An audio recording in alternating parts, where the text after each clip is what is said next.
तो हेलो बच्चों, air classes में आप लोगों का बहुत बहुत बहुत बहुत स्वागत। मैं आपसे के बीच में एमडी अरबाज आलम। आप सभी को मालूम है मैं इस चैनल पे क्या पढ़ाता हूं। अगर आप 2027 में एग्जाम देना चाहते हैं और अभी तक कहीं नहीं हिंदी पढ़े हैं, कोई भी टॉपिक नहीं पढ़े हैं, तो इस चैनल को सब्सक्राइब कीजिए और यहाँ पे बेहतरीन तरीके से आपको हिंदी पढ़ाएंगे। यकीन के साथ आपका मार्क्स जो आएगा 90+ आ जाएगा। बस कंटिन्यू आप मेरे साथ चलते रहिए। आज से और अभी से आप लोगों से वादा करते हैं कि मेरा वीडियो हर दिन आएगा, हर दिन लेक्चर आएगा, कविता आएगा, ग्रामर आएगा। इसीलिए आप लोग सब्सक्राइब कीजिए और कंटिन्यू वीडियो को देखिए। आज मैं आपसे बीच में लेके आया हूँ क्लास 12th हिंदी गद्य खंड का चैप्टर नंबर 3 जयप्रकाश नारायण। आज हम लोग पढ़ेंगे जयप्रकाश नारायण। मेरे दोस्त, अब वक्त नहीं है। अभी से जो लड़का पढ़ना शुरू करेगा वही टॉपर बनेगा, वही एक बेहतर छात्र बनेगा, वही एक अच्छा रिजल्ट, एक अच्छा मार्क्स हासिल कर पाएगा। इसीलिए अभी से पढ़ना शुरू कर दीजिए। अब कोई बहाना चलने वाला नहीं है। तो आज हम लोग जिस टॉपिक को पढ़ेंगे वो टॉपिक का नाम है जयप्रकाश नारायण और क्लास 12th हिंदी का तीसरा चैप्टर है संपूर्ण क्रांति। और इससे बहुत सारे क्वेश्चन बनता है। आपको हम बता दें, मात्र 5 मिनट 10 मिनट के अंदर में इसके लेखक परिचय, जीवनी आसान तरीके से आपको समझ में आ जाएगा। इसीलिए वीडियो में बने रहें। ज्यादा बातचीत नहीं करेंगे, वक्त नहीं है, हम लोग पढ़ने का कोशिश करते हैं। देखेंगे ये कौन था जयप्रकाश नारायण। आज हम जिस टॉपिक के बारे में बात करने जा रहे हैं, जयप्रकाश नारायण एक गरीब घर में जन्म लेता है, बिहार के एक छोटे से गांव में जन्म लेता है और भारत के इतने बड़े क्रांतिकारी नेता बन जाता है जिन्होंने इंदिरा गांधी के समय है ना गरीबी हटाओ का नारा जो लगाया था उस वक्त, और ये ना जाने अनेकों बार जेल चले गए। किसके लिए? जनता के लिए। तो आइए हम लोग पढ़ते हैं जयप्रकाश नारायण को। अगर आप कहीं हैं तो आप घर चले जाइए, कहीं बाहर में है तो वीडियो मत देखिए। अगर आप घर में है, कॉपी कलम पेन लेके बैठिए, क्योंकि आज का क्लास बहुत ही बेहतरीन होने वाला है। तो चलिए मैं आप सभी को आज लेके चलता हूं जयप्रकाश नारायण की तरफ। बात करते हैं जयप्रकाश नारायण के जन्म। अगर हम बात करें तो जन्म कब हुआ, तो 11 अक्टूबर 1902 में जयप्रकाश नारायण का जन्म हो गया। निधन की बात करें, मृत्यु की बात करें तो 8 अक्टूबर 1919 में, है ना 1919 नहीं, सॉरी 1979 में, है ना 1979 में 79, है ना 1979 में क्या हो गया था? निधन हो गया था। अगर हम जन्म स्थान की बात करेंगे तो इसका जन्म स्थान कहाँ था? जन्म स्थान वहां पे जन्म लिया था तो सिताब दियारा गांव है ना, उत्तर प्रदेश के बलिया और बिहार के सारण जिले में फैला हुआ है। उत्तर प्रदेश में है जो बलिया, और उत्तर प्रदेश के बलिया गांव है ना, उसके बाद बिहार के सारण जिले में वो फैला हुआ। अगर इसका जन्म स्थान पूछेगा, सिताब दियारा गांव। ठीक है, कहाँ पे? उत्तर प्रदेश में, है ना। अब हम बात करते हैं पुकारा हुआ नाम। बचपन में इसको बाउल नाम से पुकारते थे। बचपन में माता पिता प्रेम से किस नाम से पुकारा करता था? बाउल नाम से। जैसे हम सभी का नाम जो होता है ना, जैसे किसी का सलमान नाम है तो सल्लू सल्लू बुलाना शुरू कर देता है ना, प्रेम से बुलाना शुरू करता है। तो इसके माता पिता जब बचपन में इसको बाउल नाम से पुकारते थे। बड़े होने पर लोग जेपी ना, है ना, जेपी से कहना शुरू किया, जिससे जयप्रकाश नारायण हुआ। उसके बाद और जनता ने इसे प्रेम से लोक नायक से पुकारना शुरू किया। लोक का मतलब होता है लोग, नायक का मतलब होता है हीरो, लोगों का हीरो। लोक नायक का मतलब क्या होता है? लोगों का हीरो। तो क्वेश्चन पूछेगा, लोगों ने, जनता ने इसको किस नाम से जानते थे? तो लोक नायक के नाम से। क्वेश्चन पूछेगा यहाँ पे जयप्रकाश नारायण को बचपन में किस नाम से पुकारा करता था? तो जयप्रकाश नारायण को बचपन में बाउल नाम से। क्वेश्चन पूछेगा जयप्रकाश नारायण का जन्म कब हुआ? कमेंट में लिखो जन्म कब हुआ। 1919 में। क्वेश्चन 1902 में। क्वेश्चन पूछेगा निधन कब हुआ? 1979 में इसका निधन हुआ। जन्म स्थान कहाँ था? सिताब दियारा गांव, उत्तर प्रदेश के बलिया और बिहार के सारण जिले में फैला हुआ। यहां तक आप कमेंट करके बताइएगा। अगर हम बात करें माता पिता, याद रखना माता पिता के नाम फूलडानी है एवं हर्षु दयाल है। माँ के नाम फूलडानी, उसके बाद पिताजी का नाम था हर्षु दयाल। इसकी एक पत्नी थी बहुत ज्यादा खूबसूरत, जो बहुत ज्यादा इससे मोहब्बत भी क्या करते थे। इसकी पत्नी का नाम है पार्वती देवी। क्वेश्चन पूछता है जयप्रकाश नारायण का पत्नी का क्या नाम था, क्या नाम था बताओ, तो पार्वती देवी। क्या आपको यहाँ तक याद हुआ है ना? माता पिता के नाम पूछेगा तो माँ के नाम फूलडानी, पिताजी के नाम हर्षोदयाल, पत्नी की अगर हम बात करें तो पार्वती देवी। उसके बाद अगर हम बात करते हैं शिक्षा के बारे में, तो शिक्षा आरंभिक शिक्षा घर पर, फिर पटना कॉलेज चले गए।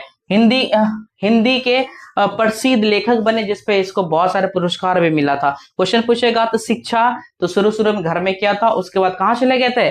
पटना कॉलेज चले गए थे। उसके बाद इसके अंदर में देश प्रेमी इतना था, ये बहुत बड़े देश प्रेमी थे जिन्होंने पढ़ाई लिखाई छोड़ करके असहयोग आंदोलन के दौरान है ना शिक्षा अधूरी छोड़ दिया था। असहयोग आंदोलन जिस वक्त हुआ था उसी वक्त शिक्षा को क्या किया? अधूरी छोड़ के उसके बाद फिर अमेरिका चला गया पढ़ने के लिए। ये वही बंदा है ना? आपको हम बता दें अमेरिका चला गया। इसमें हम लोग आगे पढ़ेंगे, इसको अमेरिका का दलाल भी कहा गया था। पता है?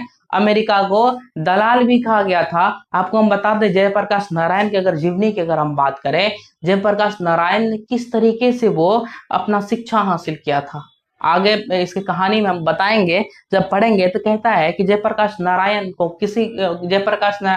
ने किसी के मुंह से सुना था, किसी की जबान से सुने थे कि अमेरिका में जाने के बाद एक छात्र पढ़ भी सकता है, काम भी कर सकता है। तो जयप्रकाश नारायण को मालूम था जब तक हम नहीं पढ़ेंगे ना संसार को बदल सकते हैं, ना अपने आप को बदल सकते हैं, ना अपना देश को बदल सकते हैं। तो जयप्रकाश नारायण अमेरिका चला जाता है और अमेरिका जाने के बाद वहां पे वो होटल में काम करता है, फैक्ट्री में काम करता है, कचरा बीजता है, बहुत सारे छोटे कमरा में रहता है एंड उसके बाद वो शिक्षा हासिल करता है। बताओ, आज हम लोगों के पास में सब चीज है लेकिन नहीं पढ़ना चाहते। जयप्रकाश नारायण होटल में काम करता, भाई बर्तन धोता है, किस चीज के लिए? पैसा नहीं था उसके पास में, वहां जाके वो मजदूरी करके वो शिक्षा हासिल करता है। तब जाके वो भारत आते, भारत की दुर्दशा लोगों को बदलाता है, फिर यहाँ पे बहुत ही बड़ा क्रांति करता है। तो आगे हम लोग पढ़ेंगे उसके बारे में। फिर अमेरिका चला गया। उसके बाद अगर हम बात करें इसके कीर्तियां क्या है बाबू? कीर्तियां का मतलब होता है रचना। ये अपने जीवन काल में क्या क्या लिखा था? तो रिकंस्ट्रक्शन ऑफ इंडियन पॉलिटी नामक इन्होंने क्या लिखा? रचना लिखा। क्या लिखा बोलो तो रचना लिखा। फिर कुछ कविता भी लिखे हैं, कुछ कविता भी लिखा है। उसके बाद बहुत सारे निबंध भी इन्होंने लिखा, अभी इस तुम्हारे बुक में नाम देके नहीं रखा। अगर इसके राजनीतिक जीवन के बारे में बात करें, सर राजनीतिक जीवन क्या होता है? जब ये राजनीतिक जीवन में उतरा, जब अमेरिका से पढ़ाई करके आए, जब अपने देश की आर्थिक कंडीशन को देखा, जब देश के अर्थव्यवस्था को देखा। याद रखना हम सब एक ऐसे देश में अभी है, एक वक्त हमारे देश के अंदर में अंग्रेज गुलाम मतलब अंग्रेज का हुकूमत था, है ना? उसके बाद कांग्रेस आए तो कांग्रेस चल रहा था, उसके बाद अब बीजेपी आया। बीजेपी सरकार में हम लोगों को कहीं क्या नहीं छोड़ के रखा हुआ। जो इंसान आवाज उठाता है उसकी आवाज को हमेशा हमेशा के लिए क्या कर दिया जाता है? बंद कर दिया जाता है। तो यही सारा चीज देख करके इन्होंने राजनीतिक में भाग लिया था। तो देखो राजनीतिक जीवन 1929 में कांग्रेस में शामिल हुआ था। क्वेश्चन पूछता है जयप्रकाश नारायण ने कांग्रेस में शामिल कब हुआ था? तो 1929 में कांग्रेस में शामिल हुआ था। 1932 में सभी ने अवज्ञा आंदोलन के समय जेल चले गए। तो 1929 में क्या किया? 1929 में कांग्रेस में शामिल हुआ। उसके बाद 1932 मात्र 3 साल के बाद वो कहाँ चले गए थे? जेल चले गए थे। उसके बाद वो कांग्रेस पार्टी के गठन किया। उसके बाद 1939 से है ना 1943 में फिर जेल चले गए। देखो कोई भी इंसान ये जेल क्यों जा रहा है? ये क्यों जा रहा पता है? अपने देश के कंडीशन को बतला रहा था, अपने देश के नेता से लड़ रहे थे, अपने देश के भ्रष्टाचार नेता को ये जवाब दे रहा था, जिसकी वजह से इसको बार बार जेल जाना पड़ा था। बताओ, ये ऐसा देश है। उसके बाद 1939 से क्वेश्चन पूछेगा, है ना, और जयप्रकाश नारायण ने कब जेल गया था? 1900 मतलब क्वेश्चन पूछेगा कांग्रेस पार्टी में शामिल कब हुआ था? 1929 में। क्वेश्चन पूछेगा जयप्रकाश नारायण सबसे पहले जेल कब गया था? 1932 में। क्वेश्चन पूछेगा फिर जेल कब गया था? 1939 से 1943 के बीच में वो जेल चले गए थे। उसके बाद क्वेश्चन पूछेगा इन्होंने है ना 1974 में छात्र आंदोलन किया था। क्या किया था? 1974 में छात्र आंदोलन किया था। ठीक है, जिसके बारे में हम लोग संपूर्ण क्रांति जिसके नाम से हम लोग जानते हैं। संपूर्ण क्रांति कब हुआ था? 1974 में। कहाँ पे हुआ था? पटना के गांधी मैदान। अगर हम बात करें है ना इसको सम्मान सम्मान भी किया गया था, यहाँ जगह नहीं था तो हम नहीं लिखे थे, लेकिन इसको 1965 में समाज सेवा की मैग्सेस सम्मान मिला था, 1998 में भारत रत्न मिला था, है ना। समाज सेवा, ये समाज सेवा बहुत ज्यादा थे, तो मैग्सेस पुरुष सम्मान मिला था कब? 1965 में। समाज सेवा क्वेश्चन पूछेगा, समाज सेवा कब मिला था? तो 1965 में मिला था। भारत रत्न कब मिला था? तो 1998 में मिला था। कब मिला था बोलो तो? 1998 में, है ना। इसको क्या मिला था? भारत रत्न मिला था। ये रहा इसका क्या है बोलो तो जीवनी। क्वेश्चन यहाँ से तुमको क्या क्या पूछने, यहाँ से क्वेश्चन क्या क्या देखेगा, अब देखने के लिए मिल जाएगा आपको। यहाँ से सबसे ज्यादा क्वेश्चन पूछेगा जयप्रकाश नारायण को भारत रत्न कब मिला? तो कमेंट में लिखिए 1998 में। क्वेश्चन पूछेगा जयप्रकाश नारायण को समाज सेवा सम्मान मैक्सिको सम्मान कब मिला था? 1965 में। क्वेश्चन तुमसे पूछेगा, है ना, जयप्रकाश नारायण ने सबसे पहले जल कब गए थे?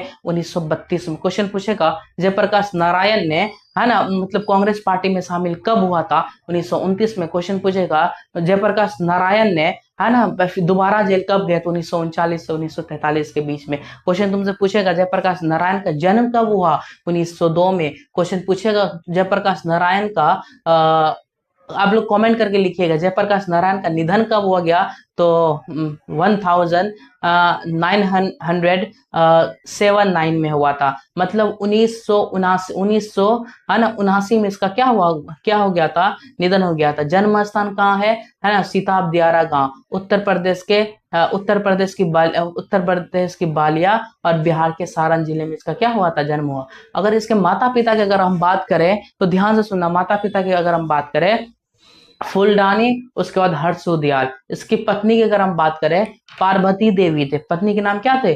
पार्वती देवी। अगर हम इसके कृतियां के बारे में बात करें, रिकंस्ट्रक्शन ऑफ पॉलिटी इंडिया लिखा था, और इन्होंने बहुत सारे कविता लिखे, इन्होंने बहुत सारे क्या लिखा बोलो तो निबंध लिखे, कहानी लिखा। इसका ये जीवनी था। अब इसको प्लीज कॉपी में लिख लीजिए और अच्छे तरीके से इसको पढ़िए, और यकीनन के साथ यहाँ से एक भी ऑब्जेक्टिव आपको छूटने से नहीं मिलेगा। इतना बात हमको याद है। मैं उम्मीद करता हूं आप लोगों से, बहुत ज्यादा उम्मीद हमको है कि आप लोग पढ़िएगा, है ना, ये उम्मीद। और इसी बात से मैं कहना चाहता हूं कि तुम पढ़ो और पढ़ कर लिखो सब, वरना तारीख बदली मिलेगी। अब कलम और कागज से बढ़कर दूसरा कोई चारा नहीं है।